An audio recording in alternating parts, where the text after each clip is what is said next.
Bom, eu quero até voltar a falar então sobre a questão da reforma tributária, porque o grupo de trabalho da Câmara dos Deputados que analisa a regulamentação da reforma está reunido nesta segunda-feira. Como eu contei para vocês, então o Bruno vai trazer agora as informações para a gente. O que esse grupo está analisando, Bruno? Ele quer ver... Opa, o Bruno está se ajeitando ali. Tira a mãozinha. Vamos voltar com o Bruno, dá para colocá-lo agora? Ele está conectado conosco? Vai lá, Bruno, agora que você está ajeitado, isso. Agora não vem com essa cara de repórter cheio de credibilidade, não, depois de enfiar a mão na frente da câmera, porque todo mundo acompanhou aqui ao vivo no nosso 3 em 1. É vida que segue, olha lá, a carinha, faz aquela carinha de credibilidade de repórter, sabe?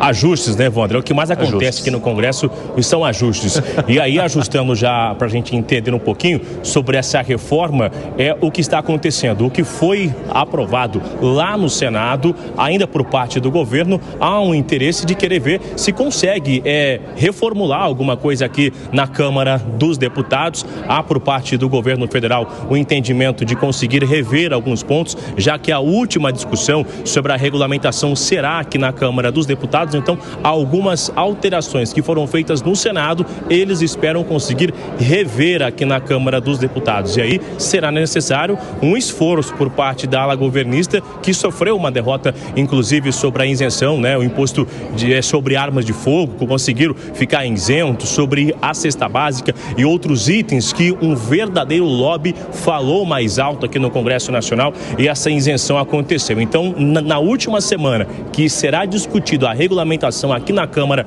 dos Deputados, os governistas querem conseguir fazer alguns ajustes para evitar o que foi alterado no Senado Federal e conseguir aqui emplacar a digital do governo. O certo é, isso não vai ficar para o ano que vem, isso será feito na gestão do presidente Arthur Lira, que quer que no seu mandato fique essa marca de que ele conseguiu resolver, regulamentar a reforma ainda em 2024. Então, diante disso, reuniões na residência oficial, reuniões do Ministério da Fazenda antes de chegar aqui no plenário da Câmara dos Deputados. É importante relembrar que as comissões também estão suspensas até dia 20, então o esforço é concentrado totalmente aqui no Salão Verde, no plenário da Câmara dos Deputados. Evandro. Muito obrigado pelas informações, viu? Bruno Pinheiro, um ótimo trabalho para você, mas daqui a pouco a gente volta a conversar, porque Bruno vai trazer também repercussão sobre a prisão de Braga Neto ali na caserna. Agora, eu quero falar um pouquinho sobre essa questão relacionada à reforma tributária, e nosso aniversariante Zé Maria Trindade gostaria de saber quais devem ser as discussões na Câmara novamente depois das alterações que foram feitas ali no Senado, e quais são os possíveis jabutis que podem ser retirados ali da árvore e aqueles que serão ali acariciados para que permaneçam lá. Pois é importante dizer que agora os deputados não podem analisar todo o projeto de reforma tributária, né? É só as modificações que aconteceram no Senado Federal. Houve ali uma estratégia no Senado de atrasar mesmo, de deixar para a última hora e pressionar a Câmara dos Deputados. O relator da reforma tributária na Câmara já tinha antecipado que todas as mudanças do Senado seriam rejeitadas, né? E aí o relator, no Senado, decidiu esperar e talvez deixar para o ano que vem. No ano que vem não seria mais presidente o Arthur Lira e a situação poderia ser diferente. Ele tinha interesse, tem interesses na reforma tributária, na região dele, a situação da Zona Franca de Manaus, que é a grande demanda da região, e aí decidiu deixar para o final. E aí houve uma conversa. O presidente da Câmara se reuniu com o relator do Senado Federal e aí decidiram o seguinte: aprovar as mudanças no Senado, e a Câmara acabaria confirmando algumas mudanças do Senado. E é isso que está sendo discutido neste momento. O relator da Câmara agora é o dono do projeto, mas ele tem que ter votos, né, no plenário da Câmara dos Deputados para rejeitar ou manter as decisões do Senado. Langani, qual que é o caminho que você enxerga a partir dessa discussão? Olha, o que é bastante complicado agora, Evandro, é que somando todas as exceções, dá um pouco mais de 28% de alíquota padrão do IVA. Eu falava fora do ar com o Piperno que um deputado colocou uma trava de 26,5%. Então, como é que vai fechar essa conta? Por quê? Até agora, a alíquota efetiva é 28,2%, próximo disso.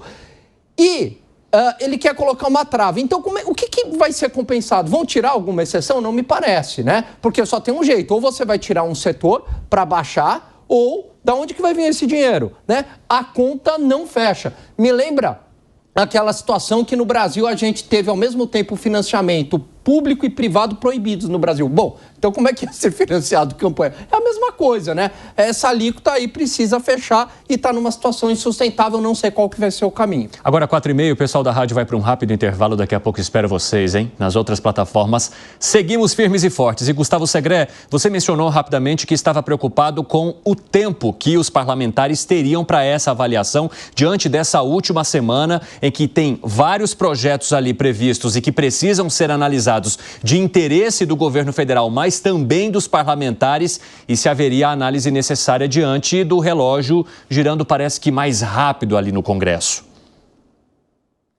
Não apenas na questão da reforma tributária, essa parece que estaria mais contemplada. A dúvida é se vai ser ou não aprovada nos termos que está sendo avaliada. Mas tem um monte de outras coisas. Nós temos o fundamento, para mim, a coisa mais importante, o corte teórico de gastos. É um corte, e digo teórico por quê? Porque junto com o corte já poderia vir, não está claro, essa isenção para pagamento do imposto de renda até R$5.000. E são coisas que precisam de muita análise. A gente está falando do futuro fiscal do Brasil. Mas aí aparece um conteúdo muito interessante que chama emendas. Estão soltando dinheiro a rodo e isso pode facilitar a vida do Poder Executivo, mas ao mesmo tempo pode complicar a vida do contribuinte. Agora, Fábio Piperno, uma discussão, e uma das principais discussões, está em torno do imposto do pecado, né? Ali no Senado, eles retiraram, se não me engano, os refrigerantes da possibilidade de aplicação desse imposto. Aí na Câmara há a possibilidade de se retornar. Na verdade, a Câmara tinha incluído, aí o Senado retirou, agora volta para a Câmara a analisar. Quais são, ou quais seriam as pressões destes setores e de que maneira que, no teu ponto de vista, os parlamentares vão lidar com essas pressões? Olha, as pressões elas vão continuar ocorrendo sim, Evandro. Aliás, todo mundo fez, todos os setores. Agora, não entendo, por exemplo, por que carro elétrico vai ter uma alíquota maior, por exemplo, do que arma, né? Até porque a gente está falando supostamente de um tipo de veículo que tem um pé no futuro, né? Que vai ser menos poluente, etc. Todo mundo já falou à vontade disso. Mas isso é só um exemplo. A verdade é que eu estou muito curioso.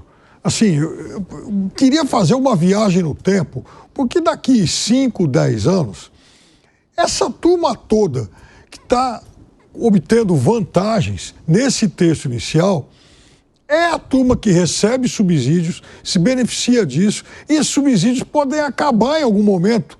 Porque, vejam, como é que o país vai conseguir continuar dando vantagens tributárias e paralelamente manter essa estrutura toda de subsídios? Quer dizer, o Bolsa Elite está muito guloso, vai ficando cada vez maior. Alan Gani, você acha que não faz muito sentido definir ou discutir a reforma tributária e não se pensar num desmame dos subsídios, num desmame dos benefícios que são concedidos hoje a longo prazo e já imprimir isso junto? Ou seja, agora se tem isso, mas com o passar dos anos haveria essa diminuição que possa trazer esse resultado em termos de arrecadação para o país? Eu acredito que sim, Evandro, deveria ser uma prioridade. Aliás, é um excelente momento para ter essa discussão dos subsídios, colocando uma alíquota padrão para todo mundo. Porque, é claro, cada setor tem a sua justificativa para dizer que o seu setor é mais importante que o outro. Ora, o setor de armas pode falar o seguinte: olha, armas salvam vidas, protege propriedade, protege famílias, precisamos ter uma alíquota menor. Quem é contra o desarmamento, quem é a favor do desarmamento, perdão, vai dizer não, precisa, porque a arma pode matar, etc. Então você vai achar argumento de todos os lados. Qual é o único jeito de ter uma equidade tributária, uma justiça tributária? Todo mundo paga a mesma alíquota. E eu concordo com o Piperno. Um grande mal desse país em termos de gasto público são os subsídios elevados juntamente com uma máquina inchada. E depois é muito difícil tirar esses privilégios. José Maria Trindade, qual que é a disposição também dos parlamentares em lidar com o corte, mesmo que a longo prazo, de benefícios e subsídios? Porque isso tem um efeito político poderoso, né? Tem. Olha, as frentes parlamentares, elas fazem um lobby muito forte no Congresso Nacional. elas representam setores e ali nas frentes tem técnicos, existem profissionais que estudam, que analisam ali a possibilidade de reduzir carga tributária, de incentivar, assim por diante. E elas apareceram exatamente quando o governo perdeu poderes de decisão para o Congresso Nacional. É aí que mora a dificuldade. Quando aparece uma tentativa de corte de qualquer subsídio, aí essas frentes caem em cima, os grupos de interesse, que são muito grandes por aqui, e eles detêm uma coisa chamada controle remoto de parlamentar. Esta é a realidade. E aí o que acontece? Nada acontece como retirada de subsídio. Eu assisti um debate muito forte sobre isso, a Zona Franca de Manaus. Nem entro no mérito, porque é muito complexo mesmo. Sem a Zona Franca, Manaus acaba. Não existe. Porque lá estão empresas de tecnologia de ponta que não pagam impostos e concorrem com São Paulo, que paga imposto, né? Mas as indústrias de São Paulo estão bem localizadas, numa área de uma infraestrutura melhor, perto dos consumidores. Então, é muito difícil de lidar com isso e com os argumentos. Mas eu acho que cada setor, cada área, cada, vamos dizer, região tem a sua especialização para a produção disso e daquilo. E subsídio, ele, de certa forma, desvirtua, porque montar um grande centro industrial no Amazonas, longe de tudo, né? É esse o debate, é essa a dificuldade.